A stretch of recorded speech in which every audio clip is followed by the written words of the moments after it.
Hello people, welcome to miles and smiles. ఈరోజు మనము July 10వ తారీఖున విశాఖపట్నం శ్రీ సింహాచలంలో జరగబోవు గిరి ప్రదర్శన గురించి మాట్లాడుకుందాం. ప్రతి ఏడాది లక్షలాది మంది భక్తులు 32 కిలోమీటర్ల పొడవైన పర్వత ప్రదక్షిణ చేసి శ్రీ వరహా నరసింహస్వామి వారి ఆశీస్సులు పొందుతారు. ఇది కేవలము ఒక యాత్ర కాదు, ఆధ్యాత్మికత, భక్తి, సహనము, శక్తి అన్నీ కలిసిన ఒక పవిత్ర ప్రయాణం. మీరు కూడా ఈసారి పాల్గొనబోతున్నారా? కామెంట్స్లో చెప్పండి. జూలై 10న గిరి ప్రదర్శనకు సిద్ధమైపోండి.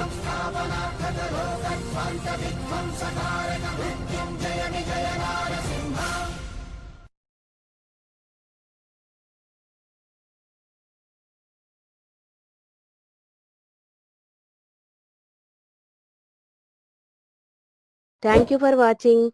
Like, share and subscribe.